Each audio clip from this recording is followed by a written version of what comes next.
Good evening everyone.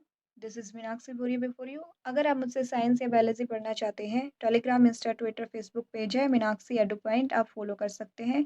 आज मैं आपको बताने वाली 12th क्लास के बायोलॉजी के सिलेबस के बारे में कि कौन से सब टॉपिक है, कौन सी यूनिट है, उससे कितनी वेटेज रहती है। कुछ सिलेबस में सीबीएसई ने चेंज किया है, वो भी मैं आपको बताने वाली हूँ। एचबीएससी का भी आपको डिस्कस करने वाली हूँ कि किस चैप्टर से कितना आने वाला है। ये अभी तक का जो अपडेट है मैं उसके अकॉर्डिंग आपको बता रही हूँ। लास्ट ईयर के भी मैंने पेपर देखे। आगे कुछ वेरिएशन आते हैं तो वो भी मैं आपको बता दूंगी। तो ये आपके इधर आप देख रहे हैं कि 6th यूनिट है, क्योंकि 5 यूनिट हम 11th क्लास में पढ़ चुके हैं। इसमें आपके 4 चैप्टर हैं। Reproduction in organism, then sexual reproduction in flowering plant, human का रिप्रोडक्शन है, देन आपका है रिप्रोडक्टिव हेल्थ। अगर मैं एचबीएससी की बात करूँ तो आपका इधर 15 मार्क्स का रहेगा, और सीबीएसई की बात करूँ तो आपका 12 मार्क्स का रहेगा। सीबीएसई में क्या होगा, आपका 2 क्वेश्चन हैं जो वो आपके 1 मार्क्स के रहेंगे, 1 मार्क के रहेंगे, और 2 क्वेश्चन है वो आपके 2 मार्क्स के रहेंगे। देन 2 क्वेश्चन है वो आपके 3 मार्क्स के रहेंगे। ये पूरा यूनिट वाइज सीबीएसई ने दे रखा है। इधर हम बात करें चैप्टर वाइज, तो रिप्रोडक्शन इन ऑर्गेनिज्म में आप क्या पढ़ने वाले, asexual reproduction. Asexual reproduction actually हम एनिमल में पढ़ते हैं, तो एसेक्सुअल रिप्रोडक्शन। और एसेक्सुअल रिप्रोडक्शन की जो प्लांट में बात करें तो वेजिटेटिव प्रोपोगेशन बोलते हैं उसे। देन आता है सेक्सुअल रिप्रोडक्शन। सेक्सुअल रिप्रोडक्शन में कि गैमेट की फॉर्मेशन कैसे होती है, प्री फर्टिलाइजेशन इवेंट जिसमें कि गैमेटोजेनेसिस की गैमेट की फॉर्मेशन कैसे हुई, उनका ट्रांसफर कैसे होगा। Then fertilisation. फर्टिलाइजेशन दो तरीके का हो सकता है, इंटरनल भी हो सकता है और एक्सटर्नल भी हो सकता है। देन पोस्ट फर्टिलाइजेशन इवेंट की बात करें तो जाइगोट की फॉर्मेशन कैसे हुई। जाइगोट की फॉर्मेशन होने के बाद एम्ब्रियो की डेवलपमेंट भी तो होती है, वो किस तरीके से होगी वो आपका इधर हम डिस्कस करेंगे। और एचबीएससी में ये आपका 2 मार्क्स का चैप्टर रहता है। ठीक है, अब हम आगे चले तो आपका सेकंड चैप्टर आता है। सेकंड चैप्टर में क्या है, sexual reproduction in flowering plant. जो एंजियोस्पर्म होते हैं, मतलब फ्लावर बियरिंग प्लांट होते हैं, उनमें उसके ऑर्गन्स के बारे में पढ़ना है। फिर प्री फर्टिलाइजेशन। प्री फर्टिलाइजेशन जैसे कि ओवरी में कैसे ओवा है उसकी डेवलपमेंट हो रही है, एंथर में कैसे पोलन ग्रेन की डेवलपमेंट हो रही है, फिर वो डेवलप हो गए कैसे फर्टिलाइज हो रहे हैं, फर्टिलाइज हो गए, फर्टिलाइजेशन आ गया ये आपका। फर्टिलाइजेशन के बाद पोस्ट फर्टिलाइजेशन। पोस्ट फर्टिलाइजेशन में कैसे दोबारा से एक न्यू प्लांट जो है डेवलप हो गया। फर्टिलाइजेशन के बाद सीड बन गया, सीड एम्ब्रियो हो गया ना आपका, तो वो फिर दोबारा से कैसे एक प्लांट बन गया, ये सब आता है। और डबल फर्टिलाइजेशन की बात करें, सिंगल फर्टिलाइजेशन में क्या होता है, 2 हैप्लॉइड न्यूक्लियस जाके फर्टिलाइज होते हैं, लेकिन डबल फर्टिलाइजेशन में 3 हैप्लॉइड न्यूक्लियस जाके फर्टिलाइज करेंगे। ठीक है, देन आता है एपोमिक्सिस। एपोमिक्सिस में विदाउट फर्टिलाइजेशन जब सीड की डेवलपमेंट हो जाती है वो एपोमिक्सिस हो जाता है। ये इधर मैंने आपको एपोमिक्सिस का दिखा रखा है। देन आपका आता है पोली एम्ब्रियोनी। पोली एम्ब्रियोनी मतलब कि बहुत सारे एम्ब्रियो की डेवलपमेंट हो जाना, पोली एम्ब्रियोनी कहलाता है। इसके बाद आपका जो नेक्स्ट चैप्टर है वो है ह्यूमन रिप्रोडक्शन। ह्यूमन रिप्रोडक्शन में क्या होता है, मेल रिप्रोडक्शन की बात करेंगे, देन फीमेल रिप्रोडक्शन की बात करेंगे, देन गैमेटोजेनेसिस, गैमेट की फॉर्मेशन कैसे होती है, मेंस्ट्रुअल साइकिल। ये इधर मैंने आपको पूरा चार्ट दिखा रखा है कि जो हाइपोथैलेमस है उससे पिट्यूटरी से कौन से हार्मोन निकलते हैं, उनके किस टाइम, ये ड्यूरेशन दे रखा है। 28 डेज की साइकिल होती है जैसे मेंस्ट्रुअल साइकिल जो हमारी। फिर ओवरी से निकलने वाले हार्मोन के बारे में बताया गया है, क्या क्या चेंज रहते हैं, जो यूट्रस की वॉल पे है क्या इफेक्ट पड़ता है, ये ओवा का, ये सब बताऊंगी मैं आपको। फर्टिलाइजेशन कैसे होता है, फिर इम्प्लांटेशन। फर्टिलाइजेशन होने के बाद वो उसकी वॉल होती है जो हमारी यूट्रस की, उससे कैसे इम्प्लांट होता है। प्रेगनेंसी किसे बोलते हैं, फिर एम्ब्रियो की डेवलपमेंट कैसे हो रही है, पार्चुरेशन मतलब कि डिलीवरी। देन लैक्टेशन जो मिल्क पीरियड होता है वो, उसके बारे में हम डिस्कस करेंगे। देन आपका आता है फोर्थ यूनिट। फोर्थ यूनिट में रिप्रोडक्टिव हेल्थ। रिप्रोडक्टिव हेल्थ में क्या है कि जो भी हमारी हेल्थ है, रिप्रोडक्टिव सेक्स से रिलेटेड जो हेल्थ है हमारी, वो सब हम इसमें डिस्कस करने वाले हैं। चाहे इसमें चाइल्ड बर्थ के बारे में हो गया, फिर उसके कॉन्ट्रासेप्टिव्स के बारे में हो गया, बर्थ कंट्रोल वगैरह है उसके बारे में हो गया, मेडिकल टर्मिनेशन होता है प्रेगनेंसी का, वो किस कंडीशन में हम करा सकते हैं, सेक्सुअल ट्रांसमिटेड डिजीज जैसे कि एड्स है, इस तरीके के हम पढ़ेंगे। इनफर्टिलाइजेशन कई बार हम देखते हैं कि इनफर्टिलाइजेशन हो जाता है, उसके वजह से हम कुछ ऑल्टरनेटिव मेथड जो है वो फॉलो कर सकते हैं, तो वो कौन कौन से हैं वो हमने जानना है इस चैप्टर में। इधर मैं आपको मार्किंग शायद मैंने आपको नहीं बताई। इधर आपकी मार्किंग जो HBSC में रहेगी सेकंड चैप्टर में 5 मार्क का रहेगा, ये आपका 5 मार्क्स का रहेगा। और नेक्स्ट चैप्टर की बात करूँ थर्ड की, तो HBSC में आपका ये 5 मार्क्स का ही रहेगा। और जो ये आपका इससे नेक्स्ट चैप्टर है फोर्थ चैप्टर, ये भी HBSC में आपका 3 मार्क्स का रहने वाला है। CBSE में यूनिट वाइज डिस्ट्रीब्यूशन है, वो मैंने आपको बता दिया था। अब बात करें सिक्स्थ यूनिट की, जेनेटिक्स एंड एवोल्यूशन। इसमें आपके 3 चैप्टर होते हैं, प्रिंसिपल इनहेरिटेंस एंड वेरिएशन के, देन मॉलिक्यूलर बेसिस है इनहेरिटेंस का, देन एवोल्यूशन।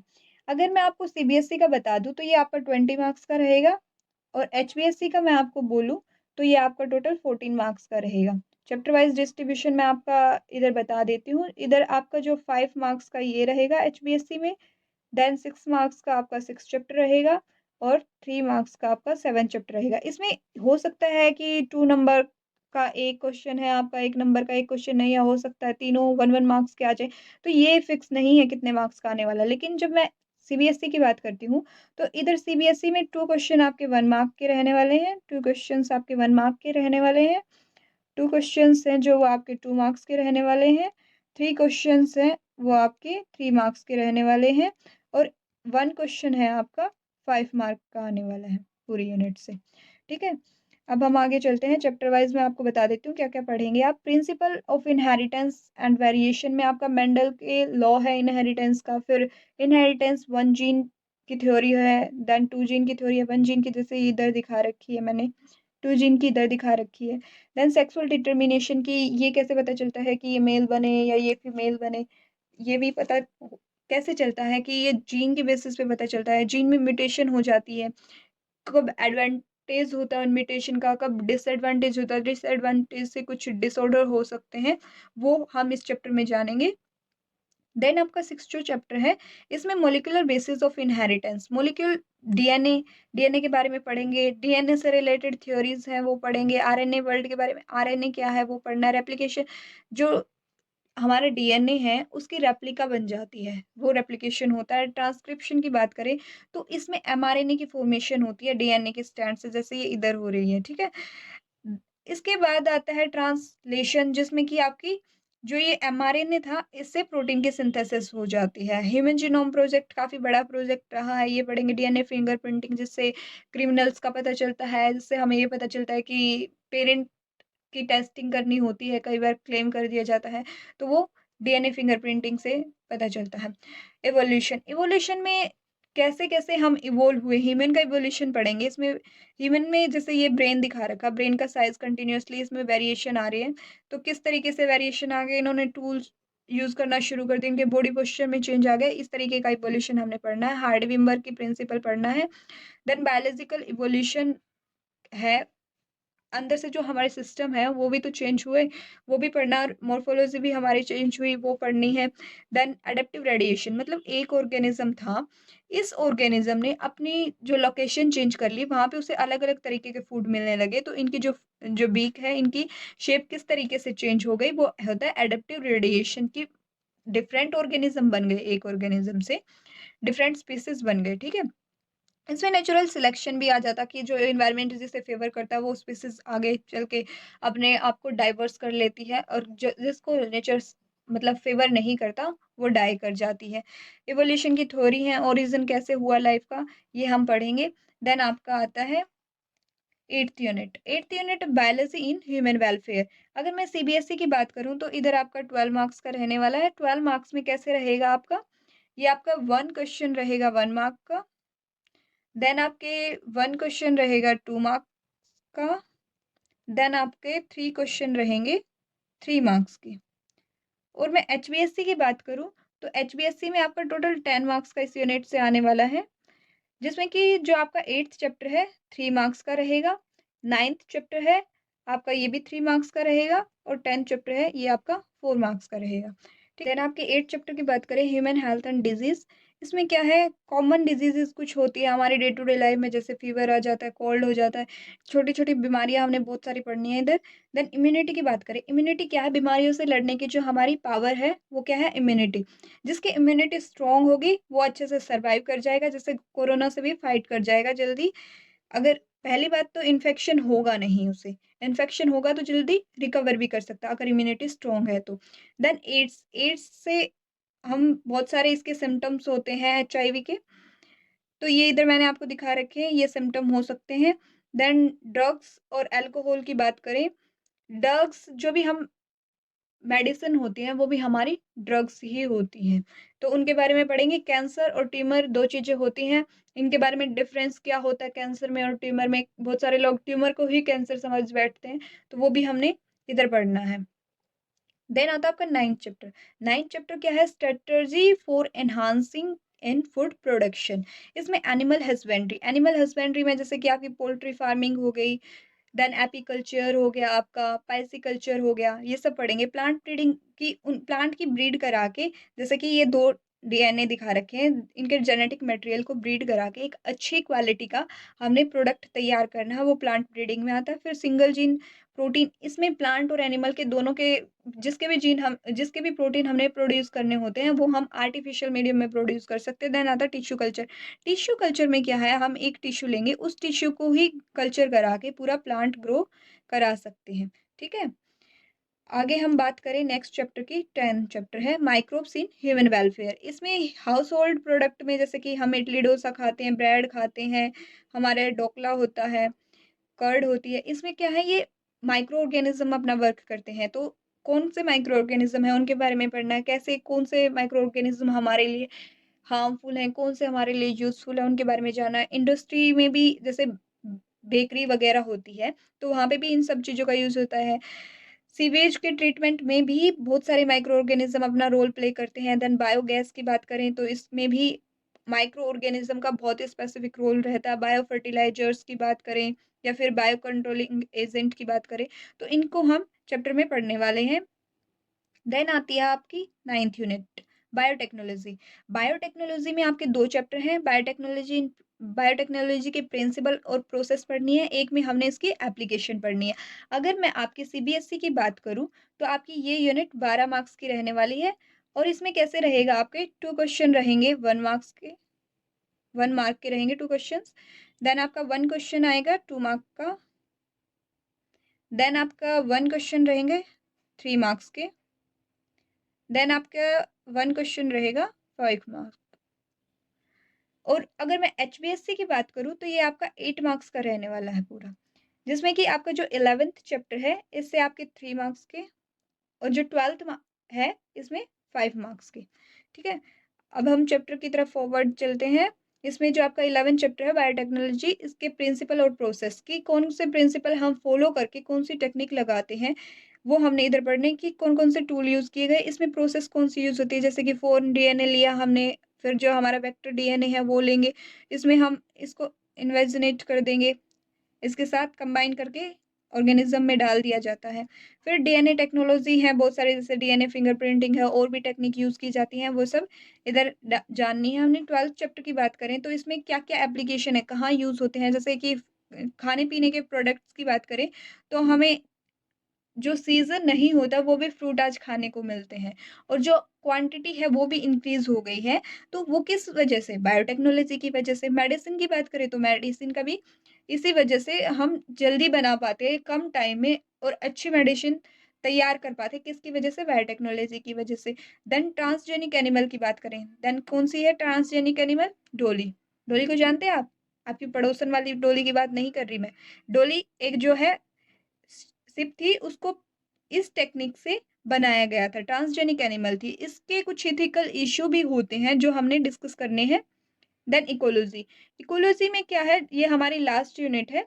इसमें क्या रहेगा आपका, सीबीएसई की बात करूँ तो 14 मार्क्स की ये यूनिट रहेगी।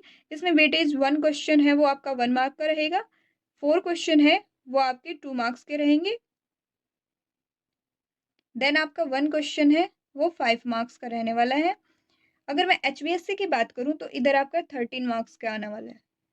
13 मार्क्स में कैसे रहेगी आपकी वेटेज? जो आपका 13 चैप्टर है ये 2 मार्क्स का रहेगा, 14 चैप्टर है ये 3 मार्क्स का रहेगा, 15 चैप्टर है ये आपका 5 मार्क्स का रहेगा और 16 चैप्टर है ये आपका 3 मार्क्स का रहेगा।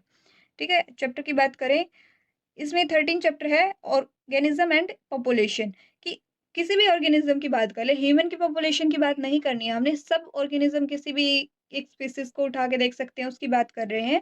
तो उसके एनवायरनमेंट के बारे में जानना, उसको कौन-कौन से एबायोटिक फैक्टर हैं वो रिस्पॉन्सिबल हैं उसके सर्वाइवल के लिए, उसके एनवायरनमेंट में क्या उसे हेल्प हो रही है उनसे, किस तरीके से एबायोटिक फैक्टर रिस्पॉन्सिबल हैं वो जानेंगे। फिर पॉपुलेशन, पॉपुलेशन में उसके एट्रीब्यूट्स जानने हैं हमने, उसके ग्रोथ कर्व जो ये है, ग्रोथ के एक तो आपको कर्व जानना है, दूसरा आपके पिरामिड्स होते हैं कि पोस्ट फर्टिलाइजेशन के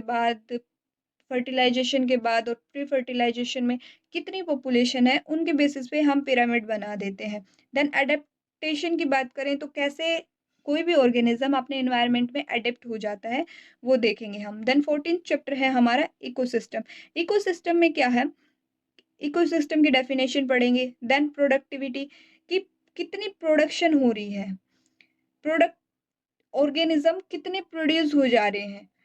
उनके बाद एनर्जी फ्लो आता है। एनर्जी फ्लो जो फर्स्ट प्राइमरी लेवल पे, सेकेंडरी लेवल पे, टर्शियरी लेवल पे, वो हमने पढ़ना। जैसे कि ये एक पिरामिड बना रखा है कि यहाँ पे सन से जो एनर्जी ली गई, फिर इसमें से कुछ एनर्जी आगे ट्रांसफ़र कर दी जाती है, कुछ एनवायरनमेंट में दे दी जाती है, कुछ अपनी एक्टिविटी में यूज़ कर ली जाती है। हर स्टेप पे कुछ ऐसा ही होता है। ये इकोलॉजिकल पिरामिड होता है और एनर्जी फ्लो भी मैंने जो आया आपको बता दिया। इकोलॉजिकल सक्सेशन की बात करें तो इनिशियली हम देखते हैं कहीं पे वाटर बॉडीज़ होते हैं, फिर वो ड्राई हो जाते हैं, वहाँ पे कई बार अनफर्टाइल सॉइल भी हमें मिलती है, धीरे-धीरे वो फर्टाइल हो जाती है। वहाँ पे हम एग्रीकल्चर करने लग जाते हैं और कुछ टाइम के बाद देखते हैं कि वहाँ पे कुछ बड़े-बड़े ट्रीज़, फॉरेस्ट बन जाते हैं। मतलब ये इकोलॉजिकल सक्सेशन है, जहाँ पे पहले कुछ था, इस वक़्त वहाँ पे कुछ है। मतलब कि जैसे जहाँ पे पहले सी था, आज वहाँ पे फॉरेस्ट मिल सकते हैं आपको। पहले जहाँ पे फॉरेस्ट था, वहाँ पे अब आपको बड़ी-बड़ी बिल्डिंग्स मिल सकती हैं। मतलब हमने पढ़ना है इकोलॉजी के बेसिस पे। एनिमल जो मतलब कि ह्यूमन बीइंग है, उसके बेसिस पे नहीं पढ़ना है कि उसने किस तरीके से ट्री को काट दिया है। हमने पढ़ना है कि इकोलॉजी, एनवायरनमेंट, नेचर अपने आप को कैसे रिकवर करके फॉरेस्ट क्रिएट कर देता है किसी भी जगह पे। फिर देन आती है हमारी न्यूट्रिएंट साइकिल, जिसमें कि आपको कार्बन साइकिल पढ़नी है और फास्फोरस की साइकिल पढ़नी है। नाइट्रोजन की आपके में नहीं है। देन इकोसिस्टम की सर्विस है, उनके बारे में आप जानेंगे। 15th चैप्टर जो है आपका बायोडायवर्सिटी एंड कंजर्वेशन। इसमें क्या है, बायोडायवर्सिटी की डेफिनेशन पढ़ेंगे, बायोडायवर्सिटी को कैसे कंजर्व किया जा सकता है, इनका लॉस किस वजह से हो रहा है, बायोडायवर्सिटी का पैटर्न क्या है, किस फिक्स पैटर्न में ये अवेलेबल मिलती हैं किसी भी इकोलॉजी, इनकी इकोलॉजी किसी भी स्पेसिफिक एरिया में कैसी होती है, वो पढ़ेंगे। देन इसको कंज़र्व कैसे किया जा सकता है। बायोडायवर्सिटी क्या है? जैसे ये अर्थ पे डिफरेंट ऑर्गेनिज़्म दिखा रखे हैं आपको, यही हमारी बायोडायवर्सिटी है। तो इधर आपका एक टॉपिक ऐड किया गया है, sacred groves, SACRED, sacred groves, GROVES। ये क्या है कि जैसे कि हमारे रिलीजियस बिलीफ होते हैं, जैसे कि पीपल का पेड़ है, बरगद का पेड़ है, इनको हम बोलते हैं कि इनको नहीं काटेंगे क्योंकि इनकी पूजा की जाती है। तो इस तरीके से कोरिलेट किया जाएगा, जो भी एंडेंजर्ड स्पीशीज़ होती हैं, उनको बचाने के लिए। तो इससे आपके क्वेश्चन आने के चांस बनते हैं, सीबीएसई में आपका ये ऐड किया गया है, तो नए टॉपिक से आपके क्वेश्चन आने के चांस बनते हैं, तो इसलिए आप इसको थोड़ा ध्यान से पढ़ेंगे। देन आपका 16th चैप्टर है एनवायरमेंटल इश्यू। एनवायरमेंटल इश्यू में क्या है, एयर का जो पॉल्यूशन हो रहा है, वाटर का पॉल्यूशन हो रहा है, सॉइल का पॉल्यूशन हो रहा है, एग्रीकल्चर की वजह से जो केमिकल हम यूज़ करते हैं, उसकी वजह से सॉइल पॉल्यूट हो रही है, उसके बारे में रेडियो वेस्ट, जैसे कि न्यूक्लियर जो बॉम्ब वगैरह होते हैं और भी रेडिएशन प्रोड्यूस करने वाले हार्मफुल जो केमिकल्स होते हैं, उसके बारे में जानेंगे। इनको कैसे रिड्यूस किया जा सकता है, ये हमें किस तरीके से हार्म कर रहे हैं, वो इधर जानना। हमने ग्रीन हाउस इफ़ेक्ट के बारे में जानेंगे, ग्लोबल वार्मिंग के बारे में जानेंगे, ओज़ोन का डिप्लीशन हो रहा है। आजकल कोरोना की वजह से पॉल्यूशन कम हो गया है, उसकी वजह से ओज़ोन लेयर रिकवर कर रही है। लेकिन इससे पहले की बात करें तो बहुत ज़्यादा डिग्रेड होती जा रही थी, डिप्लीट होती जा रही थी। तो वो हमने पढ़ना डिफ़ॉरेस्टेशन जो फ़ॉरेस्ट है, बिना वजह उनको काट दिया जाता है। ह्यूमन क्या करता है, अपनी सेल्फिशनेस के पीछे उसे काट देता है। देन हम ये हमारा लास्ट टॉपिक है degradation by improper resource utilisation and maintenance. कि हम उनका ठीक तरीके से यूज़ नहीं कर रहे, उसकी वजह से जो प्रॉब्लम आ रही है, वो हमने जानी है। ये आपका कंप्लीट सिलेबस था। आई होप ये आपकी हेल्प करेगा। पीडीएफ मैं आपकी डाल दूँगी टेलीग्राम पे। अगर फिर भी आपको किसी प्रकार का कोई डाउट है, तो आप मुझसे पूछ सकते हैं। Thanks for watching.